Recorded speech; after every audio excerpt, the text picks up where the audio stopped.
Hello every one. ഇന്ന് നമ്മൾ നോക്കാൻ പോകുന്നത് class 5th basic science chapter 1 the chain of life ആണ്. ദ ചെയിൻ ഓഫ് ലൈഫ് എന്ന് വെച്ചാൽ എന്താണ്? നമ്മളെല്ലാ ജീവജാലങ്ങളും ലിങ്ക്ഡ് ആണല്ലേ. ഒരു രീതിയിലോ മറ്റൊരു രീതിയിലോ നമ്മൾ വേറൊരു ജീവിയായിട്ടോ കണക്റ്റഡ് ആണ്. അതാണ് നമ്മൾ പറയുന്നത് ദ ചെയിൻ ഓഫ് ലൈഫ് എന്ന്. Observe the picture. Which bird is in the picture? ചിത്രത്തിൽ കാണുന്ന പക്ഷി ഏതാണ്? ഒരു കിങ് ഫിഷർ ആണ് അല്ലേ. കിങ് ഫിഷർ അഥവാ നീലപ്പൊന്മാൻ അല്ലേ. What is its main food? അപ്പോൾ ഈ പക്ഷി നോക്കുന്ന എന്തിനാ? ഫിഷിനെയാണ്. അപ്പോൾ ഫിഷാണ് നീലപ്പൊന്മാൻ്റെ മെയിൻ ഭക്ഷണം. Where is this bird usually seen? ഈ പക്ഷിയെ സാധാരണ എവിടെയാണ് കാണുന്നത്? വെള്ളത്തിൻ്റെ അരികിൽ, കുളത്തിൻ്റെ അരികിലോ അല്ലെങ്കിൽ നദിയുടെ തീരത്തൊക്കെയാണ് നമ്മുടെ പൊന്മാൻ താമസിക്കുന്നത്. എന്താകും അതിന് കാരണം ഫിഷാണ് അതിൻ്റെ ഭക്ഷണം. ഫിഷ് ജീവിക്കുന്നത് വെള്ളത്തിലാണ്. അപ്പോൾ വെള്ളത്തിൻ്റെ അടുത്ത് നിന്നാൽ മാത്രമേ നമ്മുടെ നീലപ്പൊന്മാന് ഭക്ഷണം കിട്ടൂ. അതുകൊണ്ടാണ് കിങ് ഫിഷർ വെള്ളത്തിൻ്റെ അടുത്ത്, വാട്ടർ റിസോഴ്സസിൻ്റെ അടുത്ത് താമസിക്കുന്നത്. ഇവിടെ കൊടുത്തിരിക്കുന്ന വായിക്കുക. The kingfisher lives in the burrows on river banks or near ponds. അപ്പോൾ കിങ് ഫിഷർ ജീവിക്കുന്നത് ബറോസ് എന്ന് വെച്ചാൽ മാളം, നദീതീരത്തോ കുളക്കരയിലോ ഉള്ള മാളങ്ങളിലാണ് കിങ് ഫിഷർ താമസിക്കുന്നത്. They mostly choose places near water sources where they can fish. അവർ വെള്ളമുള്ള അടുത്താണ്, ഞാൻ പറഞ്ഞു, അവർ വെള്ളമുള്ള അടുത്താണ് താമസിക്കാൻ കൂടുതൽ ഇഷ്ടപ്പെടുന്നത്. കാരണം എന്താ? അവർക്ക് മീൻ പിടിക്കാൻ അവിടെയാണ് സൗകര്യമുള്ളത്. അതുകൊണ്ട് തന്നെയാണ് അവർ വാട്ടർ റിസോഴ്സസിൻ്റെ അടുത്ത് താമസിക്കുന്നത്. There are many creatures around us who eat various kinds of food. നമുക്ക് ചുറ്റും പലതരം ആഹാരം കഴിക്കുന്ന ജീവികളുണ്ടല്ലേ. What are the different types of food that they eat? അപ്പോൾ ഓരോ ജീവികളും കഴിക്കുന്ന ആഹാരം എന്തൊക്കെയാണ്? What is the main food of goat? goat എന്താണ്? ആട്. ആടിൻ്റെ പ്രധാന ആഹാരം എന്താണ്? നമുക്ക് പറയാൻ പറ്റും ആട് കഴിക്കുന്നത് മെയിനായിട്ട് ലീവ്സും ഗ്രാസൊക്കെയാണ്, അതായത് ഇലകളും പുല്ലുകളൊക്കെയാണ് നമ്മുടെ ആട് കഴിക്കുന്നത്. Which other creatures feed on parts of plant? വേറെ ഏതൊക്കെ ആനിമൽസാണ് പ്ലാന്റ്സിൻ്റെ പാട്ട് കഴിക്കുന്നത്? Find and right. ഒന്നിവിടെ കൊടുത്തിട്ടുണ്ട് ഡിയർ, അതായത് മാൻ, പിന്നെ റാബിറ്റ് മുയൽ, പിന്നെ നമുക്ക് പറയാൻ പറ്റും കൗ അല്ലേ. കൗ പുല്ലാണ് കഴിക്കുന്നത്. പിന്നെ നമുക്ക് എലിഫൻറ്റ് എന്ന് എഴുതാൻ പറ്റും. ഓക്കെ, ഇവരൊക്കെ എന്താണ്? പ്ലാന്റ്സിൻ്റെ പാർട്സ് കഴിക്കുന്ന ജീവികളാണ്. Food and habitat. ഫുഡ് എന്ന് വെച്ചാൽ ആഹാരം, ഹാബിറ്റാറ്റ് എന്ന് വെച്ചാൽ ഒരാൾ ജീവിക്കുന്ന സ്ഥലം, അതിൻ്റെ വാസസ്ഥലം.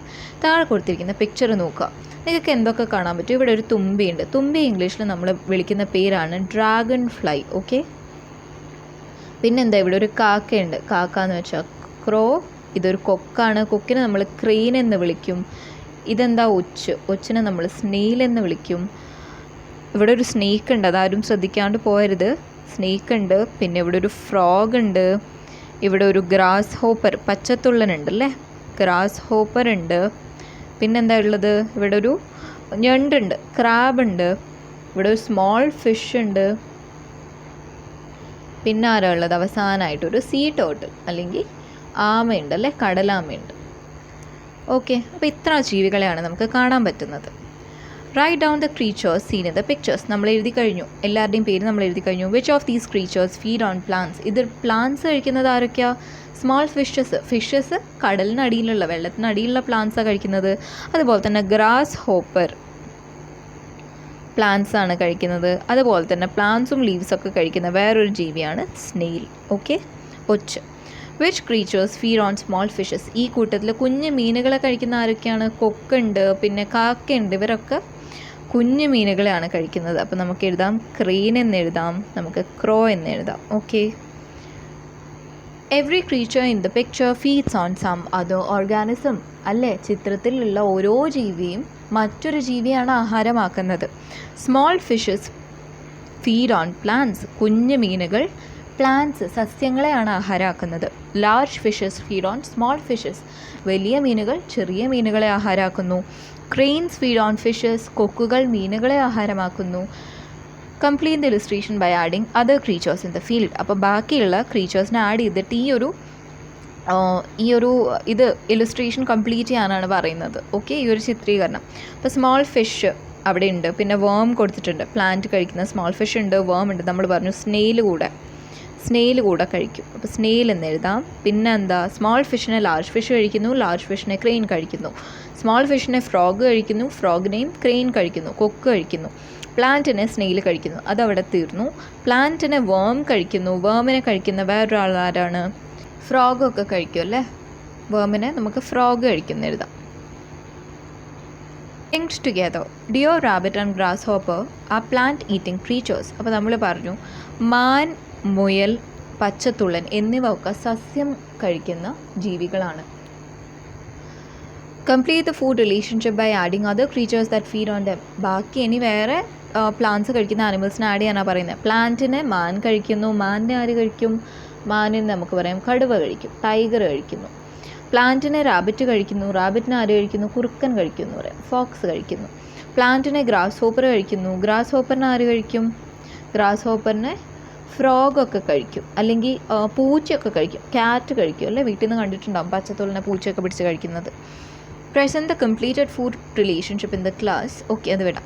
Living beings depend on one another for food. അപ്പോൾ ഇതിൽ നിന്ന് നമുക്ക് എന്ത് മനസ്സിലാക്കാം? ആഹാരത്തിനായിട്ട് ജീവികൾ പരസ്പരം ആശ്രയിക്കുന്നു, ഒന്നിൽ ഡിപ്പെൻഡഡ് ആണ് മറ്റൊരു ജീവി. ദിസ് ഇൻ്റർ റിലേഷൻഷിപ്പ് എന്ന് വെച്ചാൽ എന്താ? പരസ്പര ബന്ധം, അങ്ങോട്ടും ഇങ്ങോട്ടുള്ള ഒരു കണക്ഷൻ, അങ്ങോട്ടും ഇങ്ങോട്ടുള്ള ഒരു ബന്ധത്തിനെയാണ് നമ്മൾ എന്ത് വിളിക്കുക? ഫുഡ് വെബ് എന്ന് വിളിക്കുക. ഓക്കെ, ഫുഡ് വെബ് എന്ന് വിളിക്കുന്നത് എന്തിനെയാണ്? ഈ ഒരു ഇൻ്റർ റിലേഷൻഷിപ്പിനെ, ഈ ജീവികൾ തമ്മിലുള്ള ഇൻ്റർ റിലേഷൻഷിപ്പിനെ, പരസ്പര ബന്ധത്തിനെയാണ് ഫുഡ് വെബ് എന്ന് പറയുന്നത്. അപ്പോൾ ഇവിടെ കൊടുത്തിരിക്കുന്ന പിക്ചറിൽ നമുക്ക് പല പല ഫുഡ് വെബ്സ് കാണാൻ പറ്റും. നമുക്ക് ഓരോന്നായിട്ട് നോക്കാം. ഞാൻ ഓരോന്നിനെയും ഓരോ കളറിൽ വെച്ചായിരിക്കും മാർക്ക് ചെയ്യുന്നത്. ഫസ്റ്റ് ഒരു ട്രീ കാണാം, പിന്നെ ഒരു ഡിയർ മാനിനെ കാണാം, പിന്നെ ഒരു കടുവ കാണാം. ഒന്നാമത്തെ ഫുഡ് വെബായോ? ഫുഡ് വെബല്ല. ഇനി നമ്മൾ അതിനു മുമ്പ് പഠിച്ചിരിക്കേണ്ട ഒരു കാര്യം എന്ന് വെച്ചാൽ, ഈ ഒരൊറ്റ ഒന്നിനെ, ഇപ്പം ഞാൻ ട്രീ, ഡിയർ, ടൈഗർ എന്ന് പറഞ്ഞു, ഇതിനൊറ്റയ്ക്ക് നമ്മൾ വിളിക്കുന്ന പേരാണ് ഫുഡ് ചെയിൻ. അപ്പോൾ ഇതുപോലെ നമ്മൾ പല പല ഫുഡ് ചെയിൻ ആണ് നോക്കുന്നത്. കുറേ ഫുഡ് ചെയിൻ കൂടുമ്പോഴാണ് ഫുഡ് വെബ് ഉണ്ടാവുന്നത്. ഓക്കെ, അത് ഓർത്ത് വെക്കുക. ഇനി രണ്ടാമത്തെ ഫുഡ് ചെയിൻ ഞാൻ യെല്ലോയിൽ മാർക്കാണ്. ട്രീ, ബുൾ അല്ലെങ്കിൽ കൗ, അതിനെയും കടുവ കഴിക്കുന്നു, രണ്ടാമത്തെ ഫുഡ് ചെയിനായ.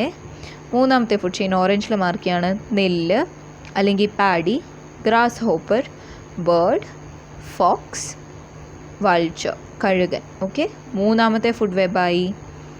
അതിന് ശേഷം ആരെയാണ് കഴിക്കുന്നത്? നെല്ല് കഴിക്കുന്നത് എലി കഴിക്കും, എലിയെ പൂച്ച പിടിക്കുന്നു, പൂച്ചയെ കടുവ കഴിക്കുന്നു, കടുവ അല്ലെങ്കിൽ പുലി കഴിക്കുന്നു, ലെപ്പേർഡ്. പിന്നെ നാലാമത്തെ നോക്കാം.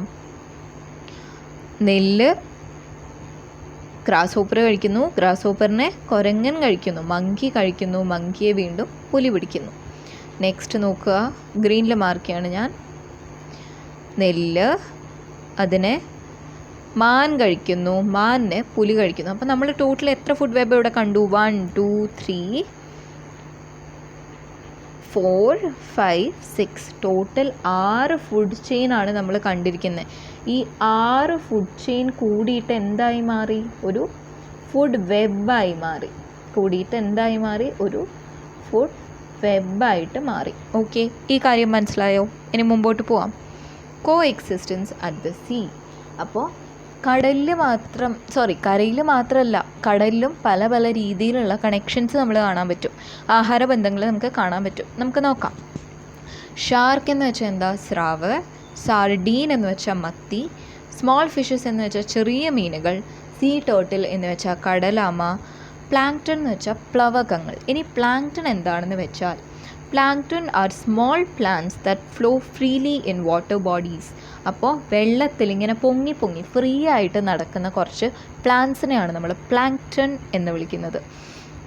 They are producers in the habitat system of the ocean. ഇനി പ്രൊഡ്യൂസർ എന്താണെന്നറിയാം നമുക്ക്.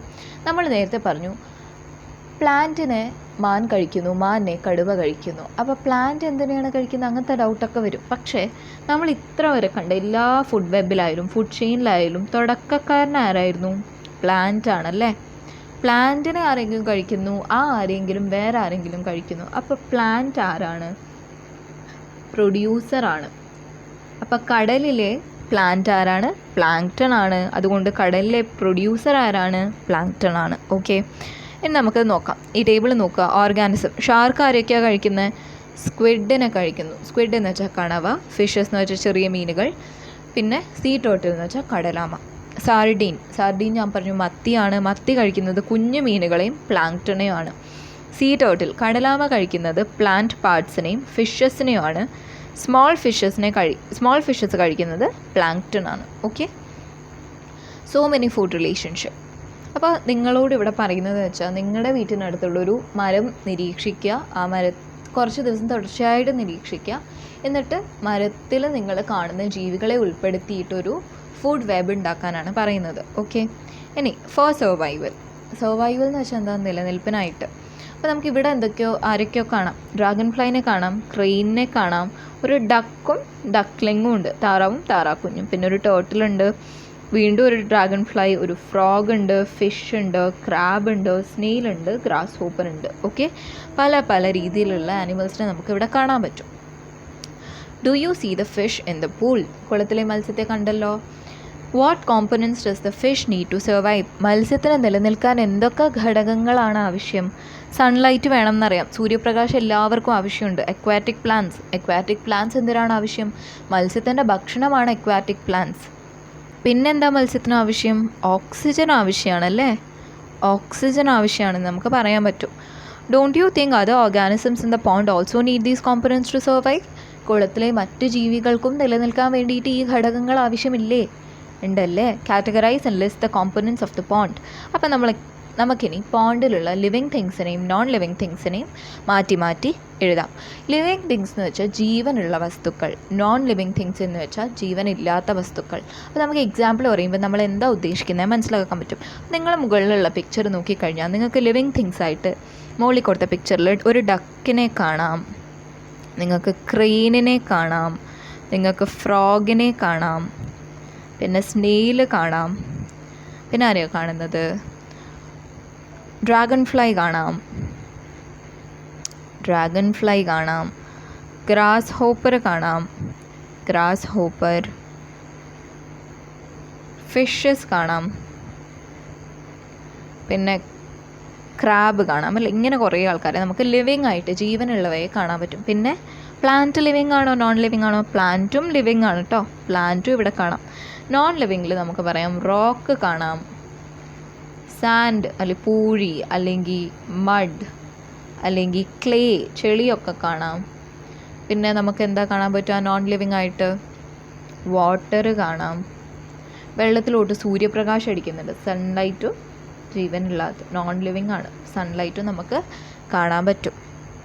പിന്നെന്താ, ഓക്സിജനും കൂടി ഉണ്ടല്ലേ വെള്ളത്തിൽ, ഓക്സിജനും നോൺ ലിവിങ് ആണ്. ഓക്സിജനും നമുക്ക് എഴുതാൻ പറ്റും എക്സാമ്പിളായിട്ട്. ദ ഹാബിറ്റാറ്റ് എന്താണെന്ന് ഞാൻ പറഞ്ഞു, വാസസ്ഥലം, ഒരാൾ വസിക്കുന്ന സ്ഥലം. A paddy field is an environment that contains all components necessary for the existence of various organisms. അപ്പം നിരവധി ജീവികൾക്ക് നിലനിൽപ്പിന് ആവശ്യമായിട്ടുള്ള എല്ലാ ഘടകങ്ങളും കാണുന്നൊരിടമാണ് വയൽ, പാഡി ഫീൽഡ് അല്ലേ. Apart from fish it is also a habitat to many other creatures. അപ്പോൾ നമുക്ക് മീനുകളെയൊക്കെ കാണാൻ പറ്റും വയലിൽ, വെള്ളത്തിൽ. മത്സ്യത്തിന് പുറമേ മറ്റ് പല ജീവികളുടെയും ഒരു വാസസ്ഥലമാണ് ഈ പാഡി ഫീൽഡ് എന്ന് പറയുന്നത്. അപ്പം നമുക്ക് പാഡി ഫീൽഡിനെ ഒരു ഹാബിറ്റാറ്റ് ആണെന്ന് പറയാൻ പറ്റുമോ? പറ്റും. ഓക്കെ, പാഡി ഫീൽഡ് ഒരു ഹാബിറ്റാറ്റ് ആണ്. Are there any other habitats like this around us? നമുക്ക് ചുറ്റും ഇതുപോലെയുള്ള വാസസ്ഥലങ്ങളുണ്ടോ? ഉണ്ടല്ലേ. നമുക്ക് ഡെസേർട്ട് ഉണ്ട്, പിന്നെ എന്ത് പറയാൻ പറ്റും, നമുക്ക് ഗ്രാസ് ലാൻഡ് ഉണ്ട്, ഇങ്ങനെ പല സ്ഥലങ്ങളുണ്ട്. പോണ്ട് ഉണ്ട്. നമ്മൾ മുകളിൽ നോക്കിക്കഴിഞ്ഞു. Observe the biodiversity garden in your school. നിങ്ങളുടെ സ്കൂളിലും ഉള്ള ഗാർഡൻസിലൊക്കെ dragon fly, butterfly, grasshopper, plants, trees, ഇതൊക്കെ നിങ്ങൾക്ക് കാണാൻ പറ്റും അല്ലേ. The biodiversity garden is a habitat to many creatures which are they. അപ്പം ഏതൊക്കെ ജീവികളുടെ വാസസ്ഥലമാണ് ഈ ഒരു ഗാർഡൻ നമ്മൾ നോക്കി? Butterfly, dragon fly, grasshopper എന്നിവയൊക്കെ ഉള്ളവരുടെ വാസസ്ഥലമാണ് നമ്മുടെ ബയോഡൈവേഴ്സിറ്റി ഗാർഡൻ. ബയോ എന്ന് വെച്ചാൽ ജീവനുള്ളത്, ഡൈവേഴ്സിറ്റി എന്ന് വെച്ചാൽ പല രീതിയിലുള്ള പല തരത്തിലുള്ളത്. അതുകൊണ്ടാണ് ബയോഡൈവേഴ്സ് എന്ന് പറയുന്നത്, പലതരം ജീവികളുള്ളത് കൊണ്ട് തന്നെ. Okay, what are the favourable conditions for the presence of various organisms found in the biodiversity garden? അപ്പോൾ ഈ ബയോഡൈവേഴ്സിറ്റി ഗാർഡനിൽ എന്തുള്ളത് കൊണ്ടാണ്? ഫോർ എക്സാമ്പിൾ, പൂക്കളുള്ളത് കൊണ്ടാണല്ലേ ബട്ടർഫ്ലൈ വരുന്ന. പൂവില്ലാത്ത ഒരിടത്ത് ബട്ടർഫ്ലൈ വരുന്ന കാണുന്നില്ല. പൂവിൽ തേനാണ് ബട്ടർഫ്ലൈ കുടിക്കുന്നത്, അതുകൊണ്ടാണ് ബട്ടർഫ്ലൈ വന്നിരിക്കുന്നത്. ലീവ്സ് ഉള്ളത് കൊണ്ടാണ് ഗ്രാസ് ഹോപ്പർ വന്നിരിക്കുന്നത് അല്ലേ. അതുപോലെ പൂ ഉള്ളതുകൊണ്ടാണ് തുമ്പികൾ വന്നിരിക്കുന്നത്. അപ്പോൾ ഓരോ വാക്കും വരാൻ കാരണങ്ങളുണ്ട് അതിൻ്റേതായത്. ഓക്കെ, ഇവിടെ ഇനി ഈ ഒരു കാര്യം നോക്കാം. Living things can exist only by depending on non living things. നമ്മൾ മുകളിൽ കണ്ട ലിവിങ് തിങ്സിനൊക്കെ നോൺ ലിവിങ് തിങ്സ് ഇല്ലാതെ ജീവിക്കാൻ പറ്റില്ല. ഓക്കെ, ജീവനില്ലാത്ത ഘടകങ്ങളെ ആശ്രയിച്ച് മാത്രമേ ജീവനുള്ളവയ്ക്ക് നിലനിൽക്കാനാവൂ. ഓക്കെ, ഫോർ എക്സാമ്പിൾ ഞാൻ പറഞ്ഞു, ഫിഷിന് വെള്ളമുണ്ടെങ്കിലും ഓക്സിജൻ ഉണ്ടെങ്കിലും സൺലൈറ്റ് ഉണ്ടെങ്കിലേ വെള്ളത്തിൽ നിലനിൽക്കാൻ പറ്റൂ. ഈ വാട്ടർ, സൺലൈറ്റ് ഇതൊക്കെ എന്താണ്? നോൺ ലിവിങ് തിങ്സ് ആണ്. Okay, every living thing has A suitable habitat. ഓരോ ജീവിക്കും അതിന് അനുയോജ്യമായിട്ടുള്ളൊരു വാസസ്ഥലമുണ്ട്. ഇനി താഴെ കൊടുത്തിരിക്കുന്ന പിക്ചേഴ്സ് നോക്കാം. എന്തൊക്കെയാണ്? ആദ്യം കൊടുത്തിരിക്കുന്ന ഒരു പുൽമേടമാണ്, ഗ്രാസ് ലാൻഡ്. പിന്നെന്താ കൊടുത്തിരിക്കുന്നത്? ഒരു മരുഭൂമിയാണ്, ഡെസേർട്ടാണ്. പിന്നെന്താ കൊടുത്തിരിക്കുന്നത്? റിവറാണ്, കടലാണ്, അല്ലെങ്കിൽ വാട്ടർ ബോഡീസ് എന്ന് നമുക്ക് അങ്ങ് പറയാം, വാട്ടർ ബോഡീസ്. പിന്നെന്താ? കോൾഡ് റീജിയൻ അല്ലേ, പോളാർ റീജിയൻ, കോൾഡ് ഏരിയ, അല്ലെങ്കിൽ ഇതെന്താ? പോളാർ ബിയറിൻ്റെ പിക്ചറിൽ കാണുന്ന പോളാർ റീജിയൻ.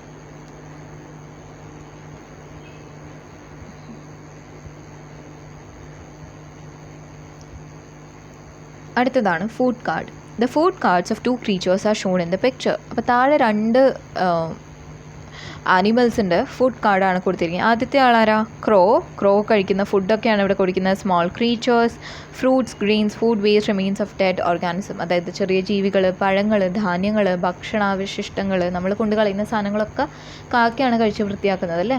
പിന്നെ ചത്തുപോയ ആനിമൽസിൻ്റെ ബാക്കി, നമ്മളിപ്പം റോഡിൽ എലിയൊക്കെ ചത്ത് കിടക്കുമ്പം കാക്ക പോയി അതിനെ കൊത്തി കഴിക്കുന്നത് കാണാറുണ്ട്. രണ്ടാമത്തെ ജീവിയാണ് ഗോട്ട്, അതായത് ആട് കഴിക്കുന്ന എന്തൊക്കെയാണ്? ഗ്രാസ്, പുല്ല്, ലീവ്സ് എന്ന് വെച്ചാൽ ഇല, ഗ്രെയിൻസ് എന്ന് വെച്ചാൽ ധാന്യങ്ങൾ, ഇവയൊക്കെയാണ് ആട് കഴിക്കുന്നത്. ഇതുപോലെ തന്നെ ഫുഡ് കാർഡ്, വേറെ 2 ജീവികളുടെ ഫുഡ് കാർഡ് തയ്യാറാക്കാനാണ് പറയുന്നത്. അപ്പം നമുക്കൊരു എക്സാമ്പിൾ, ക്രീച്ചറിനെ നമുക്ക് ടൈഗറിനെ ക്രീച്ചറായിട്ട് എടുക്കാം. ടൈഗർ കഴിക്കുന്ന ഫുഡ് എന്തൊക്കെയാണ്? ഡിയർ, മാനിനെ കഴിക്കും, റാബിറ്റിനെ കഴിക്കും, ഫോക്സിനെ കഴിക്കും. നമുക്കിങ്ങനെയൊക്കെ എഴുതാൻ പറ്റും. അപ്പോൾ നിങ്ങൾ ഇതുപോലെ വേറൊരു ആനിമലിൻ്റെ ഫുഡ് കാർഡ് കൂടെ തയ്യാറാക്കുക. What happens if the numbers go up or down? ഇനിയിപ്പോൾ ഈ ആനിമൽസ് കൂടിയാലും കുറഞ്ഞാലും എന്താണ് സംഭവിക്കാൻ നോക്കുക. താഴെ കൊടുത്തിരിക്കുന്ന ഫുഡ് വെബ് നോക്കുക. അപ്പം ആദ്യത്തെ ഫുഡ് ചെയിൻ എന്താ? ഫുഡ് വെബിലുള്ള ഒന്നിനെയാണ് ഫുഡ് ചെയിൻ എന്ന് വിളിക്കുക, അത് മറക്കാതിരിക്കുക. പ്ലാന്റിനെ ഗ്രാസ് ഹോപ്പർ കഴിക്കുന്നു, ഗ്രാസ് ഹോപ്പറിനെ കോഴി കഴിക്കുന്നു, കോഴിയെ കുറുക്കൻ കഴിക്കുന്നു, കുറുക്കനെ കടുവ കഴിക്കുന്നു. പ്ലാന്റിനെ ബുള്ള് കഴിക്കുന്നു, ബുള്ളിനെ കടുവ കഴിക്കുന്നു. പ്ലാന്റിനെ മാൻ കഴിക്കുന്നു, മാനിനെ കടുവ കഴിക്കുന്നു. അവസാനം നമ്മുടെ അവസാനത്തെ ലിങ്ക് ആരാണ്? ടൈഗറാണ് അല്ലേ. What will happen if the tigers disappear from this habitat? അപ്പോൾ ഈ ഒരു കൂട്ടത്തിൽ നിന്ന് ടൈഗർ ഇല്ലാതായി കഴിഞ്ഞാൽ എന്താ സംഭവിക്കുക? ടൈഗർ ആരെയൊക്കെയാണ് കഴിക്കുന്നത്? ബുള്ളിനെയും ഫോക്സിനെയും മാനെയൊക്കെയാണ് കഴിക്കുന്നത്. ഇവരൊന്നും കഴിക്കാൻ ടൈഗർ ഇല്ലാണ്ടാവുമ്പോൾ ഇവരുടെ ഒക്കെ എണ്ണം വർദ്ധിക്കും അല്ലേ, ഇവരുടെ ഒക്കെ എണ്ണം കൂടും. What will happen if the dear population increases? അതുപോലെ തന്നെ നമ്മുടെ മാനുകളുടെ എണ്ണം കൂടിക്കഴിഞ്ഞാൽ എന്താ സംഭവിക്കുക? മാൻ എന്താ കഴിക്കുന്നത്? പ്ലാന്റ് ആണ്. മാൻ കുറേ ഉണ്ടായിട്ട് കുറേ പ്ലാന്റ്സിനെ കഴിച്ചു കഴിഞ്ഞാൽ പ്ലാന്റിൻ്റെ എണ്ണം എന്താ? ഡിക്രീസ് ചെയ്യും, കുറഞ്ഞു പോവും. അപ്പം നമുക്കിപ്പോൾ മനസ്സിലായോ? ഓരോ ജീവികളും കൂടും തോറും കുറയും തോറും അതിനോട് ലിങ്ക്ഡ് ആയിട്ടുള്ള മറ്റ് ജീവികളെ അത് ബാധിക്കുന്നുണ്ട്. Why tiger conservation? എന്തിനാണ് നമ്മൾ കടുവയെ കൺസേർവ് ചെയ്യുന്നത്? കടുവയെ എന്തിനാണ് സംരക്ഷിക്കുന്നത്? The tiger is one among the highest link in the food web. അപ്പോൾ നമ്മളിപ്പോൾ കണ്ട് വന്ന ഫുഡ് വെബിലൊക്കെ അവസാനം വരുന്ന ഒരു മെയിൻ ആയിട്ടുള്ള ഹയസ്റ്റ് ലിങ്ക് ആരാണ്? കടുവയാണ്. Organism in each link play a key role in maintaining healthy numbers of herbivores and carnivores in an ecosystem. ഈ ഒരു ലൈൻ പറയുന്നതിന് മുമ്പ് ഹെർബിവോർ എന്താണ്, കാർണിവോർ എന്താണെന്ന് അറിയാം. ഹെർബിവോർ എന്ന് വെച്ചാൽ സസ്യജന്തുക്കൾ, അല്ലെങ്കിൽ എന്താണ് പറയുക, പ്ലാന്റ്സും ലീവ്സൊക്കെ മാത്രം കഴിക്കുന്ന പ്ലാന്റ് ഈറ്റിംഗ് എന്ന് നമുക്ക് പറയാൻ പറ്റും. കാർണിവോർ എന്താ? മീറ്റ് ഈറ്റിംഗ്, മാംസങ്ങൾ കഴിക്കുന്നവരെയാണ് നമ്മൾ കാർണിവോർ എന്ന് പറയുക. അപ്പോൾ പ്ലാന്റ് ഈറ്റിങ്ങിന് എക്സാമ്പിളായിട്ട് ഡിയർ, കൗ, ഗോട്ട് എന്നൊക്കെ നമുക്ക് പറയാം. മീറ്റ് ഈറ്റിംഗ് നമുക്ക് ടൈഗർ, ലയൺ, ഡോഗ്, ഇവയൊക്കെ എന്താണ്? കാർണിവോർ ആണല്ലേ. Okay. If some organisms in the lower links of the food web disappear, they may be replaced by another organism that perform the same function. ഇപ്പോൾ for example എൻ്റെ വീട്ടിലൊരു ചെടി ഉണ്ടെന്ന് വിചാരിക്കുക, ഒരു മുല്ലയുടെ ചെടിയുണ്ട്. ആ ചെടിയെയാണ് എൻ്റെ വീട്ടിലെ ആട് കഴിക്കുന്നത് വിചാരിക്കുക. പക്ഷേ ഒരു ദിവസം എൻ്റെ വീട്ടിലെ മുല്ല ചെടി ഇല്ലാതായി. അപ്പോൾ എൻ്റെ വീട്ടിലെ ആട് എന്ത് ചെയ്യും? വേറെ ഏതെങ്കിലും വല്ല ചെമ്പരത്തിയുടെ ചെടിയോ അങ്ങനെ എന്തെങ്കിലും പോയി കഴിക്കാൻ തുടങ്ങും അല്ലേ. കാരണം ഒരു പ്ലാന്റ് പോയി കഴിഞ്ഞാൽ മറ്റൊരു പ്ലാന്റ് വരും. ഓക്കെ, അതുപോലെ തന്നെ ടൈഗർ പോയി കഴിഞ്ഞാലോ, ടൈഗറും ലയണും ഇവരൊക്കെ കുറച്ചേ ഉള്ളൂ. ഇവരൊക്കെയാണ് ഈ മാനിനെയും കുറുക്കന്മാരെയൊക്കെ കഴിക്കുന്നത്. പക്ഷെ കടുവയെ പോലുള്ള ജീവികൾ ഇല്ലാതായാൽ ആ ഒരു പണിയെടുക്കാൻ വേണ്ടി പറ്റുന്ന വേറെ ജീവികൾ അധികമില്ല. ഉണ്ട്, ലയൺസൊക്കെ ഉണ്ട്, പക്ഷേ എങ്കിൽ അധികമില്ല. പ്ലാന്റ്സൊക്കെ പലതരത്തിലുണ്ട്, പക്ഷേ കടുവയും ലയണും പുലിയും ഇവരൊക്കെ വളരെ കുറവാണ്. അപ്പോൾ ഇവരൊക്കെ ഇല്ലാതായി കഴിഞ്ഞാൽ നമ്മുടെ മാനുകളുടെയും കുറുക്കന്മാരുടെയും എല്ലാവരുടെയും എണ്ണം അങ്ങ് കൂടിപ്പോവും. ഓക്കെ,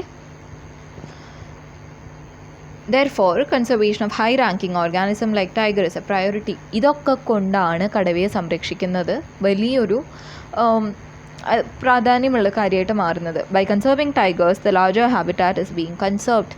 കടുവയെ സംരക്ഷിക്കുന്നത് വഴി വലിയൊരു ഹാബിറ്റാറ്റാണ് മുഴുവനായിട്ട് സംരക്ഷിക്കപ്പെടുന്നത്. ഓക്കെ, ദി ഇൻവേഡേഴ്സ്, അധിനിവേശക്കാർ അല്ലെങ്കിൽ നുഴഞ്ഞേറി വരുന്ന ആൾക്കാർ. The African catfish. ക്യാറ്റ്ഫിഷ് എന്താ? മുഷി. അപ്പം ആഫ്രിക്കൻ മുഷിയെക്കുറിച്ചാണ് ഇവിടെ പറയുന്നത്. African catfish is a fish found in the African continent. Africa എന്ന കോണ്ടിനെൻറ്റിൽ കാണപ്പെടുന്ന ഒരു മത്സ്യമാണ് ആഫ്രിക്കൻ മുഷി. They grow and multiply very quickly.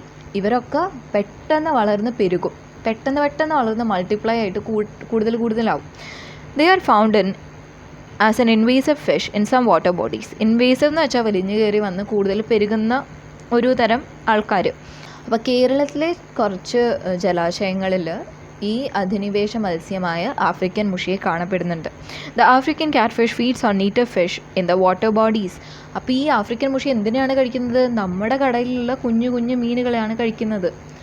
അപ്പോൾ ആഫ്രിക്കൻ മുഷിയെ കഴിക്കാനുള്ള ആരും ഒട്ട് നമ്മുടെ വാട്ടർ ബോഡീസിലില്ല. The organism that feed on the African catfish are not found in ആ വാട്ടർ ബോഡീസ്. നമ്മുടെ വെള്ളത്തിലൊന്നും ഈ ആഫ്രിക്കൻ മുഷിയെ ആഹാരമാക്കുന്ന ജീവികളില്ല. അതുകൊണ്ട് തന്നെ എന്താ സംഭവിക്കുക? നമ്മുടെ ചെറിയ മീനുകളെയൊക്കെ ഈ ആഫ്രിക്കൻ മുഷി കഴിച്ച് അവർ വളർന്നങ്ങ് പെരുകും. ഇവരെ ഒന്നും കഴിക്കാൻ ആരും ഇല്ലാത്തതുകൊണ്ട് ഇവർ മെയിനായിട്ട് ആ വെള്ളത്തിലെ ആൾക്കാരായിട്ട് മാറും അല്ലേ. അപ്പോൾ ഇതുപോലെയുള്ള ഇൻവേസീവ് ഓർഗാനിസംസ്, ഈ അധിനിവേശക്കാർ നിങ്ങളുടെ ചുറ്റുപാടിലും ഉണ്ടോ എന്നൊക്കെ വീട്ടുകാരോട് അന്വേഷിക്കുക, എന്നിട്ട് പറയാം. ഒരു എക്സാമ്പിൾ ഞാൻ പറയാം. ക്യാറ്റ്സ് ക്ലോ എന്നൊരു പ്ലാന്റ് ഇൻവേസീവ് ആയിട്ടുള്ളൊരു പ്ലാന്റ്. അതിനെ നട്ട് കഴിഞ്ഞാൽ അത് വളർന്നങ്ങ് പെരുകും. ഓക്കെ, ഇതൊരു എക്സാമ്പിളാണ്. ഇപ്പോൾ നിങ്ങളുടെ പേരൻസിനോട് ചോദിക്കുക, അവർക്ക് ഇങ്ങനത്തെ ഓരോരോ ജീവികളെക്കുറിച്ച് അറിയുന്നുണ്ടാവും. Food relationships. Look at the food web. നോക്കാം. പ്ലാന്റിനെ ഗ്രാസ് ഹോപ്പർ കഴിക്കുന്നു, ഗ്രാസ് ഹോപ്പറിനെ കോഴി കഴിക്കുന്നു, കോഴിയെ കുറുക്കൻ കഴിക്കുന്നു. കുറുക്കനെ ആരാ കഴിക്കുന്നത് ഇപ്രാവശ്യം? കഴുകനാണ്, വൾച്ചറാണ് കഴിക്കുന്നത്. വൾച്ചർ. പ്ലാന്റിനെ അണ്ണാൻ കഴിക്കുന്നു, അണ്ണാനെ പൂച്ച പിടിക്കുന്നു, പൂച്ചയെ കഴുകൻ കഴിക്കുന്നു. പ്ലാന്റിനെ ഗ്രാസ് ഹോപ്പർ കഴിക്കുന്നു, ഗ്രാസ് ഹോപ്പറിനെ ഫ്രോഗ് കഴിക്കുന്നു, ഫ്രോഗിനെ പാമ്പ് പിടിക്കുന്നു. സ്നേക്ക് കഴിക്കുന്നു, സ്നേക്കിനെ വൾച്ചർ കഴിക്കുന്നു. ഇവിടെ നമ്മുടെ ലാസ്റ്റ് ലിങ്ക് ആരാണ്? അവസാനത്തെ ലിങ്ക് ആരാണ്? വൾച്ചർ, കഴുകനാണ്. അപ്പോൾ ഇവരെന്താ ചെയ്തിരിക്കുന്നത്? നമ്മൾ നേരത്തെ ഓരോരോ ഫുഡ് ചെയിൻ നമ്മൾ ഓൾറെഡി പഠിച്ചു കഴിഞ്ഞു, ടെക്സ്റ്റ് ബുക്കിൽ ഇപ്പോഴാണ് വരുന്നത്. അപ്പോൾ പ്ലാന്റിനെ ഗ്രാസ് ഹോപ്പർ കഴിക്കുന്നു, ഗ്രാസ് ഹോപ്പറിനെ കോഴി കഴിക്കുന്നു, കോഴിയെ കുറുക്കൻ പിടിക്കുന്നു, കുറുക്കനെ കഴുകൻ കഴിക്കുന്നു. A single sequence of food relationship from the food web is the food chain. അപ്പോൾ ഈ ഒറ്റയ്ക്കുള്ള ഒരു ലിങ്ക്, ഈ ഒരു ഒറ്റ ശ്രേണിയിലുള്ള ആഹാര ബന്ധത്തിനെയാണ് എന്ത് വിളിക്കുക? ഫുഡ് ചെയിൻ എന്ന് വിളിക്കുക. Food chain. അപ്പം ഫുഡ് വെബ്, കുറേ ഫുഡ് ചെയിൻ ഇങ്ങനെ കൂടിക്കഴിഞ്ഞാലാണ് ഫുഡ് വെബായി മാറുന്നത്. ഓക്കെ, അപ്പോൾ ഈ ഫുഡ് വെബിൽ നിന്ന് ഒരു സിംഗിൾ ശ്രേണിയെ, ഒരു സിംഗിൾ സീക്വൻസിനെ, ഇതുപോലെ ഒരു സിംഗിൾ സീക്വൻസിനെ ഞാൻ പുറത്തെടുത്ത് കഴിഞ്ഞാൽ ഞാൻ അതിനെ എന്താ വിളിക്കുക? Food chain. ഓക്കെ, ഫസ്റ്റ് ലിങ്കും ലാസ്റ്റ് ലിങ്കും. അപ്പോൾ നമ്മളിപ്പോൾ കുറച്ച് ഫുഡ് ചെയിനൊക്കെ നോക്കി കഴിഞ്ഞു മുകളിലൊക്കെ ആയിട്ട്. അപ്പോൾ അതിൽ ഫസ്റ്റ് ലിങ്കും ലാസ്റ്റ് ലിങ്കും നമുക്ക് നോക്കാം. ഫസ്റ്റ് ലിങ്ക് ഒന്നിലൊരു പ്ലാന്റ് ആയിരുന്നു, അവസാനത്തെ ലിങ്ക് ടൈഗർ ആയിരുന്നു അല്ലേ. അല്ലെങ്കിൽ ഇപ്പോൾ ഒരു പ്ലാന്റും ഡിയറും മാത്രമുള്ളൊരു ലിങ്ക് ആയിരുന്നെങ്കിലോ, ലാസ്റ്റ് ലിങ്ക് ഡിയറും ഫസ്റ്റ് ലിങ്ക് പ്ലാന്റും ആയിരിക്കും അല്ലേ. അപ്പം മിക്കവാറും നിങ്ങൾ ശ്രദ്ധിക്കുക, ഫസ്റ്റ് ലിങ്ക് എപ്പോഴും ഒരു ഗ്രാസോ പ്ലാന്റോ നെല്ലോ അങ്ങനെയൊക്കെ ആയിരിക്കും. ലാസ്റ്റ് ലിങ്ക് എപ്പോഴും ഒരു വലിയ ജീവിയായിരിക്കും. Okay, from which organisms do all the food chains begin. അപ്പോൾ ഇവിടെയാണ് ചോദ്യം വരുന്നത്. എപ്പോഴും ഞാൻ ഇപ്പോൾ പറഞ്ഞു, എല്ലാത്തിൻ്റെയും തുടക്കം കുറിക്കുന്ന ആരാണ്? പ്ലാന്റ്സ് ആണ്. Don't they also need food for their existence. അപ്പോൾ ഈ പ്ലാന്റ്സിന് ജീവിക്കാനൊന്നും വേണ്ടേ? വേണം. Where do they get they food? അവർക്ക് എവിടെ നിന്നാണ് ആഹാരം ലഭിക്കുന്നത്? അതാണ് ഇനി നമ്മൾ പഠിക്കാൻ പോകുന്നത്. Food production in plants. Observe the illustration. താഴെ കൊടുത്തിരിക്കുന്ന ചിത്രം നോക്കുക. Which are the main components that plant need to make the food? അപ്പോൾ സസ്യങ്ങൾക്ക് ആഹാര നിർമ്മാണത്തിന് ആവശ്യമായ പ്രധാന ഘടകങ്ങൾ ഏതൊക്കെയാണെന്നാണ് ചോദിക്കുന്നത്. അങ്ങോട്ട് എടുക്കുന്ന ആരോ മാർക്സ് ശ്രദ്ധിക്കുക. ലൈറ്റ്, സൺലൈറ്റ് എടുക്കുന്നുണ്ട്. കാർബൺ ഡൈ ഓക്സൈഡ് അകത്തോട്ട് എടുക്കുകയാണ്, വാട്ടർ അകത്തോട്ട് എടുക്കുകയാണ്. എന്തിനാണ് പുറത്തോട്ട് വിടുന്നത്? ഓക്സിജൻ. ഈ പ്ലാന്റ് പുറത്ത് വിടുന്ന ഓക്സിജൻ അല്ലേ നമ്മൾ ശ്വസിക്കുന്നത്? എന്നിട്ട് നമ്മൾ ശ്വസിച്ചിട്ട് എന്താണ് പുറത്തോട്ട് വിടുന്നത്? നമ്മൾ കാർബൺ ഡൈ ഓക്സൈഡ് പുറത്തോട്ട് വിടും. ആ കാർബൺ ഡൈ ഓക്സൈഡ് വീണ്ടും അകത്തോട്ട് എടുത്തിട്ട് നമ്മുടെ പ്ലാന്റ് എന്ത് ചെയ്യും? ഓക്സിജൻ പുറത്തോട്ട് വിടും. അപ്പോൾ എന്തൊക്കെയാണ് വേണ്ടത്? കാർബൺ ഡൈ ഓക്സൈഡ് വേണം, വാട്ടർ വേണം, ലൈറ്റ് വേണം.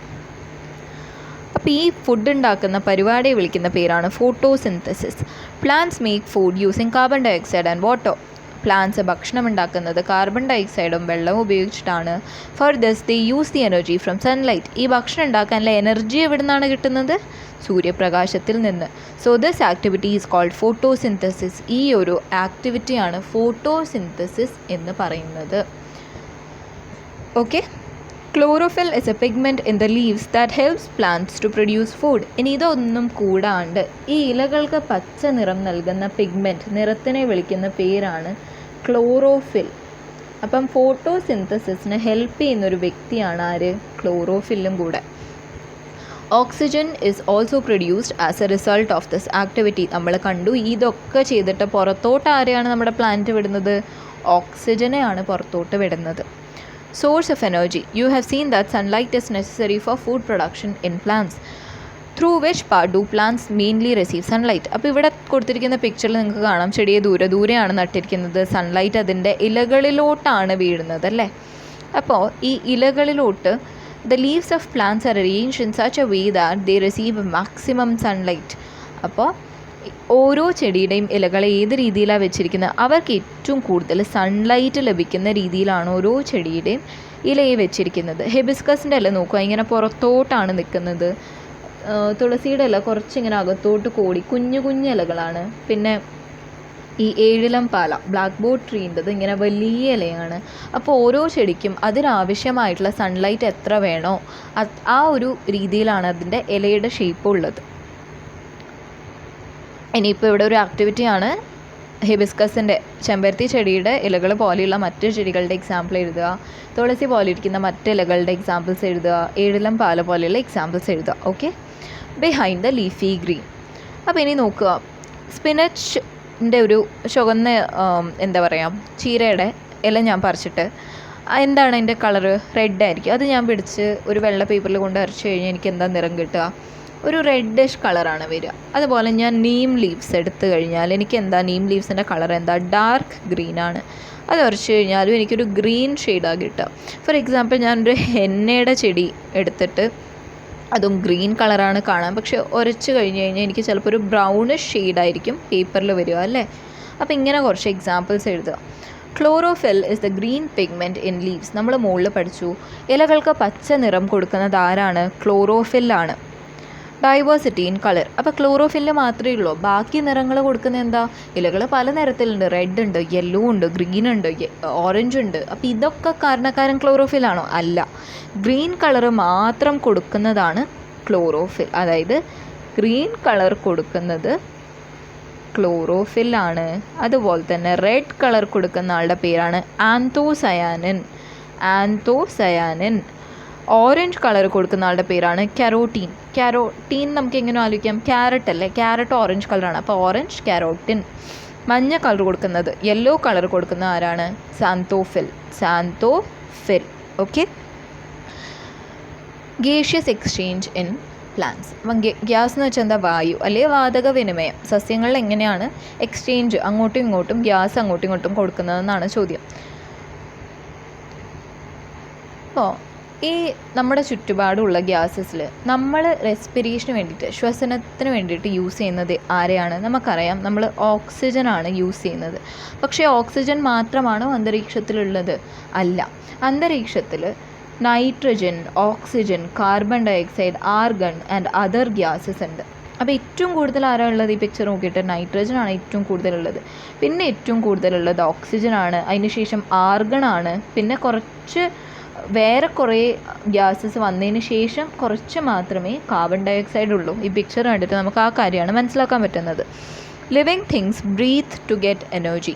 അപ്പോൾ ഊർജ്ജം ലഭിക്കാൻ വേണ്ടിയിട്ടാണ് ജീവികൾ ശ്വസിക്കുന്നത്. Don't you think that plants also need energy? പക്ഷേ സസ്യങ്ങൾക്ക് ഊർജ്ജം ആവശ്യമില്ലേ? Shouldn't respiration take place in plants to obtain energy? സസ്യങ്ങളും ശ്വസനം നടക്കണ്ടേ ഊർജ്ജം കിട്ടാൻ വേണ്ടിയിട്ട്? Yes, respiration takes place in plants too. ശ്വസനം സസ്യങ്ങളിലും നടക്കുന്നുണ്ട്. All living beings use oxygen for respiration. എല്ലാ ജീവജാലങ്ങളും ശ്വസനത്തിനായിട്ട് ഓക്സിജനാണ് ഉപയോഗിക്കുന്നത്. As a result carbon dye oxide is produce. അപ്പോൾ നമ്മൾ അകത്തോട്ട് ഓക്സിജൻ എടുക്കുന്നു, പുറത്തോട്ട് കാർബൺ ഡൈ ഓക്സൈഡ് വിടുന്നു. Animals release carbon dioxide. നമ്മളൊക്കെ എന്താ റിലീസ് ചെയ്യുന്നത്? കാർബൺ ഡൈ ഓക്സൈഡാണ്. Carbon dioxide produced as a result of respiration by plants is used for photosynthesis during the daytime. ഇപ്പോൾ രാവിലെ പകൽ കാലങ്ങളിൽ മനുഷ്യന്മാരും ആനിമൽസൊക്കെ ശ്വാസം അകത്തോട്ട് ഓക്സിജൻ അകത്തോട്ട് എടുത്ത് പുറത്തോട്ട് വിടുന്ന കാർബൺ ഡൈ ഓക്സൈഡ് ഉപയോഗിച്ചിട്ടാണ് പ്ലാന്റ്സ് ഫോട്ടോസിന്തസിസ് നടത്തുന്നത്. Carbon dioxide from the atmosphere is also used by plants for photosynthesis. അതിനുശേഷം ഈ അറ്റ്മോസ്ഫിയറിൽ കാണുന്നത് നമ്മൾ ശ്വസിച്ച് പുറത്തുവിടുന്ന കാർബൺ ഡൈ ഓക്സൈഡ് മാത്രമല്ല ഈ ലോകത്തുള്ളത്. അന്തരീക്ഷത്തിൽ സാധാരണയായിട്ട് കാണപ്പെടുന്ന കാർബൺ ഡൈ ഓക്സൈഡും ഉണ്ട്. അതും കൂടെ യൂസ് ചെയ്തിട്ടാണ് നമ്മുടെ പ്ലാന്റ്സ് ഫോട്ടോസിന്തസിസ് നടത്തുന്നത്. Air enters plants through leaves. അപ്പോൾ ഈ വായു പ്ലാന്റിലേക്ക് പ്രവേശിക്കുന്നത് ലീവ്സിലൂടെയാണ്. അപ്പോൾ ലീവ്സ് ഇപ്പോൾ പുറത്തുനിന്ന് കാണുമ്പോൾ നമുക്കൊന്നും തോന്നില്ല. പക്ഷെ ഒരു ലീവിന് ഒരു ഇലയെ എടുത്തിട്ട് ഞാനൊരു മൈക്രോസ്കോപ്പിൻ്റെ കീഴിൽ വെച്ച് കഴിഞ്ഞാൽ എനിക്ക് എന്ത് കാണാൻ പറ്റും? 2 അണ്ടിപ്പരിപ്പ് ഇങ്ങനെ വെച്ചിരിക്കുന്ന പോലെ ഒരു സാധനം കാണാൻ പറ്റും. അതിനെ വിളിക്കുന്ന പേരാണ് സ്റ്റൊമാറ്റ. Okay, stomata. ലീവ്സിലുള്ള സ്റ്റൊമാറ്റയിലൂടെയാണ് പ്ലാന്റ്സ് വായു അകത്തോട്ട് എടുക്കുന്നത്. Okay, these microscopic pores in the leaves are known as stomata. Stomata എന്തിനാണ്? വായു അകത്തോട്ട് എടുക്കാൻ ഉപയോഗിക്കുന്നതാണ്. പ്ലാന്റ്സ് വായു അകത്തോട്ട് എടുക്കുന്നത് ഏതിലൂടെയാണ്? സ്റ്റൊമാറ്റയിലൂടെയാണ്. ഇനി മൈക്രോസ്കോപ്പ് എന്താണ്? മൈക്രോസ്കോപ്പ് നമുക്ക് കണ്ണുകൊണ്ട് വെറുതെ നോക്കിയാൽ കാണാൻ പറ്റാത്തൊരു സാധനം മൈക്രോസ്കോപ്പിൻ്റെ അടിയിൽ വെച്ച് നോക്കിക്കഴിഞ്ഞാൽ നമുക്ക് വളരെ ചെറിയ കാര്യങ്ങൾ പോലും വലുതായിട്ട് കാണാൻ സാധിക്കും. Microscope is an instrument use to magnify things. Magnify എന്ന് വെച്ചാൽ വലുതാക്കി കാണുക. That cannot be seen with naked eyes. Naked eyes എന്ന് വെച്ചാൽ വെറുതെ കണ്ടുകൊണ്ട് നോക്കിയാൽ കാണാൻ പറ്റാത്തത്. ഫോർ എക്സാമ്പിൾ, ഈ ലീഫിൽ ഞാൻ വെറുതെ നോക്കിയാൽ എനിക്കൊന്നും കാണില്ല. പക്ഷെ അതിനെ ഞാനൊരു മൈക്രോസ്കോപ്പിൻ്റെ അടിയിൽ വെച്ച് നോക്കിയാൽ എനിക്ക് ഈ കുഞ്ഞി സ്റ്റൊമാറ്റോ ഒക്കെ കാണാൻ പറ്റും അല്ലേ? Okay, observe the illustration. ഇനി നോക്കുക, രാവിലെ പ്ലാന്റ് എന്താ ചെയ്യുന്നത്? റെസ്പിറേഷൻ നടത്തുന്നുണ്ട്, ഫോട്ടോസിന്തസിസ് നടത്തുന്നുണ്ട്, ഓക്സിജൻ അകത്തോട്ട് എടുക്കുന്നുണ്ട്, സൺലൈറ്റ് അകത്തോട്ട് എടുക്കുന്നുണ്ട്, കാർബൺ ഡൈ ഓക്സൈഡ് പുറത്തോട്ട് വിടുന്നുണ്ട് അല്ലേ രാവിലെകളിൽ. പക്ഷേ രാത്രി ഫോട്ടോസിന്തസിസ് നടക്കുമോ? ഇല്ല. എന്താണ് കാരണം? രാത്രി സൺലൈറ്റ് അവൈലബിൾ അല്ല. അപ്പോൾ രാത്രി എന്താ? കുറച്ച് ഓക്സിജൻ അകത്തോട്ട് എടുത്തിട്ട് കാർബൺ ഡൈ ഓക്സൈഡാണ് പുറത്തോട്ട് വിടുന്നത്. ഇതിൽ നിന്ന് നമുക്ക് എന്ത് മനസ്സിലാക്കാം? Do plants only release oxygen? Plant oxygen മാത്രമാണോ പുറത്ത് വിടുന്നത്? അല്ല. Plants also release a little amount of carbon dioxide during the night. Okay, host and guest. Host എന്ന് വെച്ചാൽ എന്താ? നമ്മുടെ വീട്ടിലൊരു ഗസ്റ്റ് വരുമ്പം നമ്മൾ അവരുടെ ഹോസ്റ്റാണ്. നമ്മൾ അവരുടെ കാര്യങ്ങളും അവർ ഓക്കെ ആണോ എന്നൊക്കെ നോക്കുന്ന നമ്മളെയാണ് ഹോസ്റ്റ് എന്ന് വിളിക്കുന്നത്. ഗസ്റ്റ് എന്ന് വെച്ചാൽ എന്താ? അതിഥികൾ അല്ലേ? ഓക്കെ, ഇനി നമുക്ക് ഓരോന്നായിട്ട് വായിക്കാം. I am a mango tree. I myself prepare the food I need. ഞാനൊരു മാവാണ്, എനിക്ക് വേണ്ട ആഹാരം ഞാൻ സ്വയം ഉണ്ടാക്കുന്നുണ്ട്. ഇനി ഇവിടെ നോക്കുക, ഐ എം എ ലൊറാന്തസ്. ഞാനൊരു ഇത്തിൽ കണ്ണിയാണ്. I also prepare my own food. ഞാനും എൻ്റെ ഭക്ഷണം ഒറ്റയ്ക്ക് നിർമ്മിക്കുന്നുണ്ട്. But I absorb water and minerals from this plant. Which plant? Mango tree. അപ്പോൾ എനിക്ക് വേണ്ട വെള്ളവും മിനറൽസും ഒക്കെ ഞാൻ വലിച്ചെടുക്കുന്നത് മാവിൽ നിന്നാണ്. I am a Vanda. Vanda എന്ന് വെച്ചാൽ മരവാഴ. I myself prepare the food I need. ഞാൻ എനിക്ക് വേണ്ട ഭക്ഷണം നിർമ്മിക്കുന്നുണ്ട്. But I need a place to grow. പക്ഷേ എനിക്ക് ഇരുന്ന് വളരാൻ ഒരു സ്ഥലം വേണം. അത് ഞാൻ മാവിൽ നിന്നാണ് എടുക്കുന്നത്. I am Cuscuta. I do not prepare food. ഇവിടെ ഫുഡ് ഉണ്ടാക്കാത്ത ഒരാളാരാണ്? കസ്ക്യൂട്ടയാണ്. I absorb nutrients I need from this plant. എനിക്ക് വേണ്ടതൊക്കെ ഞാൻ എടുക്കുന്നത് ആരിൽ നിന്നാണ്? ഈ പ്ലാന്റിൽ നിന്നാണ്, മരത്തിൽ നിന്നാണ്. അപ്പോൾ which of these plants prepare their own food? ആരൊക്കെയാണ് സ്വന്തം ഫുഡ് ഉണ്ടാക്കുന്നത്? മാംഗോ ട്രീ പ്രിപ്പയർ ചെയ്യുന്നുണ്ട്, പിന്നെ വാൻഡ പ്രിപ്പയർ ചെയ്യുന്നുണ്ട്, ലൊറാന്തസ് പ്രിപ്പയർ ചെയ്യുന്നുണ്ട്. ചെയ്യാത്ത ഒറ്റ ഒരാളെങ്കിലും അതൊക്കെ സ്ക്യൂട്ടായിരുന്നു. These plants get the sunlight and carbon dioxide needed for photosynthesis in the same way. നമ്മൾ മുകളിൽ പഠിച്ച പോലെ തന്നെ ഫോട്ടോസിന്തസിസിന് വേണ്ടിയിട്ടുള്ള സൺലൈറ്റ്, സണ്ണിൽ നിന്നും കാർബൺ ഡയോക്സൈഡ് മനുഷ്യന്മാരും ആനിമൽസൊക്കെ ശ്വസിച്ച് പുറത്ത് വിടുന്ന കാർബൺ ഡയോക്സൈഡും അന്തരീക്ഷത്തിൽ ഓൾറെഡി ഉള്ള കാർബൺ ഡയോക്സൈഡൊക്കെ ഉപയോഗിച്ചിട്ടാണ് ഇവർ ഫോട്ടോസിന്തസിസ് നടത്തി സ്വന്തം ഫുഡ് ഉണ്ടാക്കുന്നത്. But how do they get water? ഇവർക്കൊക്കെ വെള്ളം എവിടെ നിന്നാണ് കിട്ടുന്നത് എന്നാണ് ചോദ്യം. Where does the mango tree get its water from? മാവിന് എവിടുന്ന വെള്ളം കിട്ടുന്നത്? How about Vanda and Loranthus? നമ്മുടെ മരവാഴയ്ക്കും ഇത്തിൽ കണ്ണിക്കും ഒക്കെ എവിടുന്നാണ് വെള്ളം കിട്ടുന്നത്? Observe the picture of Vanda. ഇവിടെ ഒരു വാൻഡയുടെ പിക്ചറാണ് കൊടുത്തിരിക്കുന്നത്. Okay, don't you see 2 types of fruits? അപ്പോൾ നമുക്കിവിടെ 2 തരത്തിലുള്ള വേരുകൾ കാണാൻ പറ്റും അല്ലേ? ഒന്നിങ്ങനെ ചെറിയ വേരും മറ്റേത് കട്ടി കൂടിയ വേരുകൾ നമുക്ക് കാണാൻ പറ്റും. What are the functions of these Roots? അപ്പോൾ ഈ റൂട്ട്സിൻ്റെ ഫംഗ്ഷൻസ് എന്താണ്? ഈ റൂട്ടുകളുടെ പണികളൊക്കെ എന്താണെന്നാണ് ചോദിക്കുന്നത്. Where do the thick white roots go? ഈ നല്ല തടിയുള്ള വെള്ള റൂട്ട്സ് എവിടെയാണ് പോകുന്നത്? The small roots help the vanda to grow by clinging onto the tree. അപ്പോൾ ഈ കുഞ്ഞു കുഞ്ഞു വേരുകൾ നമ്മുടെ മരവാഴയെ ഈ മാവിൻ്റെ മുകളിൽ പറ്റി പിടിച്ച് വളരാൻ സഹായിക്കുന്നുണ്ട്. The thick roots absorb moisture from the atmosphere. നമ്മുടെ കട്ടി കൂടിയ റൂട്ടുകളാണെങ്കിലും അത് അന്തരീക്ഷത്തിൽ നിന്ന് ഈർപ്പം വലിച്ചെടുക്കുകയാണ് ചെയ്യുന്നത്. മോയ്സ്ചർ എന്ന് വെച്ചാൽ ഈർപ്പം. They depend on the host plants only for habitat. അവരാകെ മാവിനെ യൂസ് ചെയ്യുന്നതിന് വേണ്ടിയിട്ടാണ്, താമസിക്കാൻ വേണ്ടി മാത്രമാണ്, അവർക്ക് വേറൊന്നും വേണ്ട. Such plants are called epiphytes. അപ്പോൾ താമസിക്കാൻ വേണ്ടി മാത്രം ഒരു മരത്തിനെ യൂസ് ചെയ്യുന്ന ഒരു പ്ലാന്റിനെ നമ്മൾ എന്താണ് വിളിക്കുക? എപ്പിഫൈറ്റ് എന്ന് വിളിക്കും. എപ്പിഫൈറ്റിൻ്റെ മറ്റൊരു എക്സാമ്പിളാണ് ഓർക്കിഡ്സ്. ഇപ്പോൾ നമ്മൾ വാൻഡയാണ് നോക്കിയത്. വാൻഡ കൂടാതെ മറ്റൊരു എക്സാമ്പിളാണ് ഓർക്കിഡ്. ഓക്കെ, അപ്പോൾ നമ്മൾ ഹോസ്റ്റ് പ്ലാന്റിന് ഹാബിറ്റാറ്റിന് വേണ്ടി മാത്രം ഡിപ്പെൻഡ് ചെയ്യുന്ന ടൈപ്പ് ഓഫ് പ്ലാന്റ്സിനെ വിളിക്കുന്ന പേരാണ് എപ്പിഫൈറ്റ്സ്. ഇനി നോക്കുക, ലൊറാന്തസിൻ്റെ പിക്ചറാണ് താഴെ കൊടുത്തിരിക്കുന്നത്. അപ്പോൾ ഈ ഒരു കുഞ്ഞു പിക്ചറിനെയാണ് ഇവിടെ വലുതാക്കി കൊടുത്തിരിക്കുന്നത്. നോക്കുക, അപ്പോൾ ഈ കുഞ്ഞു കുഞ്ഞു വേരുകൾ ഇറങ്ങിപ്പോവാണ് അല്ലേ നമ്മുടെ മരത്തിലോട്ട്. Where do their roots grow to? എവിടേക്കാണ് നമ്മുടെ ഇത് റൂട്ട്സ് വളർന്നിരിക്കുന്നത്? What is the benefit for Loranthus with their special roots? ഈ പ്രത്യേകതരം സ്പെഷ്യൽ റൂട്ട്സ് കൊണ്ട് ലൊറാന്തസിനുണ്ടാവുന്ന ഗുണം എന്തൊക്കെയാണ്? Loranthus makes its own food by absorbing water and minerals from the host plant. അപ്പോൾ ലൊറാന്തസ് സ്വന്തം ഭക്ഷണം ഉണ്ടാക്കും, പക്ഷേ വെള്ളവും മിനറൽസും ഒക്കെ നമ്മുടെ നേരത്തെ കണ്ട മാവിൽ നിന്നാണ് എടുക്കുന്നത്, അല്ലെങ്കിൽ അവരുടെ ഹോസ്റ്റ് ട്രീയിൽ നിന്നാണ് എടുക്കുന്നത്. ഓക്കെ, പിന്നെന്താ, plants like Loranthus are called semi parasite. അതുകൊണ്ട് തന്നെ മുഴുവൻ സാധനങ്ങളും വലിച്ചെടുക്കാത്തത് കൊണ്ട് തന്നെ അവരെ സെമി പാരസൈറ്റ് എന്നാണ് വിളിക്കുന്നത്. പാരസൈറ്റ് എന്ന് പറഞ്ഞാൽ നമ്മൾ ഒരു സാധനത്തിൽ ഡിപ്പെൻഡ് ചെയ്തിട്ട് അതിൻ്റെ മേലെ ജീവിക്കുന്നതിനെയാണ് പാരസൈറ്റ് എന്ന് പറയുക. ഇത് കംപ്ലീറ്റ്ലി ഡിപ്പെൻഡഡ് അല്ല അല്ലേ, കുറച്ച് കാര്യങ്ങൾ ഇവൻ സ്വന്തം ചെയ്യുന്നുണ്ട്. അതായത് അവൻ ഫുഡ് ഒറ്റയ്ക്ക് ഉണ്ടാക്കുന്നുണ്ട്, പക്ഷേ വെള്ളവും മിനറൽസുമാണ് ഹോസ്റ്റ് പ്ലാന്റിൽ നിന്ന് എടുക്കുന്നത്. അതുകൊണ്ട് തന്നെ എന്നെ സെമി പാരസൈറ്റ് എന്നാണ് വിളിക്കുന്നത്. Observe the cuscuta spread on the plant. What color is it? Do you see leaves? Can cuscuta prepare food? Where do its roots grow to? അപ്പോൾ ഈ ക്വസ്റ്റ്യൻസിൻ്റെ ഒക്കെ ആൻസറാണ് ഈ ഗ്രീൻ ബോക്സിൽ കൊടുത്തിരിക്കുന്നത്. Cuscuta plants have roots that can absorb nutrients from the host plant. അപ്പോൾ കസ്ക്യൂട്ടയ്ക്ക് വേണ്ട സകല ന്യൂട്രിയൻസും host പ്ലാന്റിൽ നിന്നാണ് അബ്സോർബ് ചെയ്യുന്നത്. അതുകൊണ്ട് തന്നെ അതിന് ടോട്ടൽ പാരസൈറ്റ്, അതായത് ഫുൾ പാരസൈറ്റ് ആണല്ലേ, ഇവർ ഫുള്ളി ഡിപ്പെൻഡഡ് ആണ്, fully dependent on the host plant. അതുകൊണ്ട് തന്നെ ഇവരെ കംപ്ലീറ്റ് പാരസൈറ്റ് എന്നാണ് വിളിക്കുന്നത്. Okay, observe the picture. ഇവിടെ കൊടുത്തിരിക്കുന്നത് പിക്ചർ നോക്കുക. All living beings in nature depend on each other to survive. അപ്പോൾ നമ്മൾ ഈ ഒരു ചാപ്റ്ററിൽ നിന്ന് എന്താ മനസ്സിലാക്കിയത്? പ്രകൃതിയിലെ എല്ലാ ജീവജാലങ്ങളും പരസ്പരം ആശ്രയിച്ചാണ് ജീവിക്കുന്നത് അല്ലേ. ഓക്കെ, ഇനിയുള്ളത് കുറച്ച് ആക്ടിവിറ്റീസാണ്. ആക്ടിവിറ്റീസ് ചെയ്യണം എന്നുണ്ടെങ്കിൽ കമൻറ്റ് ചെയ്യാം, അല്ലെങ്കിൽ എല്ലാവർക്കും ചാപ്റ്റർ മനസ്സിലായി എന്ന് വിചാരിക്കുന്നു. അടുത്ത ചാപ്റ്ററുമായിട്ട് പിന്നെ വരാം. അതുവരേക്കും ബൈ.